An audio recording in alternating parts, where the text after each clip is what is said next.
Hi friends, நான் தான் உங்கள் தமிழ் கப்பல்ஸ் காமேஸ்வரேணி பேசுகிறோம். ஸோ எல்லோரும் கேட்டிருந்தீங்க பாப்பாவுக்கு வந்து மை வைக்கிற மாதிரி ஒரு வீடியோ போடுங்கக்கா அப்படின்னு சொல்லியிருந்தீங்க. ஸோ அதனால் உங்களுக்கான ஒரு வீடியோ தான், சின்ன ஒரு மினி ஃப்ளாக் தான், ஷார்ட்டாக முடிச்சுடுவேன் பாருங்கள்.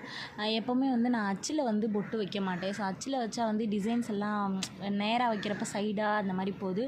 எப்போவுமே வந்து நான் வத்தி குச்சியில் தான் வைப்பேன். வத்தி குச்சினா வந்து நம்ம ஊதுபத்தி குச்சியில் தான் வந்து நான் எப்போவுமே பாப்பாவுக்கு பொட்டு வைப்பேன். ஸோ வந்து அச்சில் வச்சாலே டிசைன்ஸ் வந்து மாறி மாறி வரும்.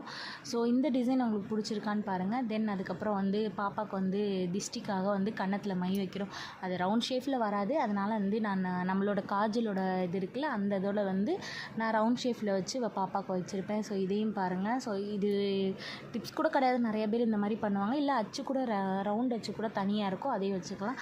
தென் அதுக்கப்புறம் வந்து நான் ஐப்ரோக்கு வந்து டார்சல் தான் யூஸ் பண்ணுவேன். ஏன்னா வந்து அது கொஞ்சம் பிராண்டடாக இருக்கணும். ஏன்னா வந்து பேபிக்கு வந்து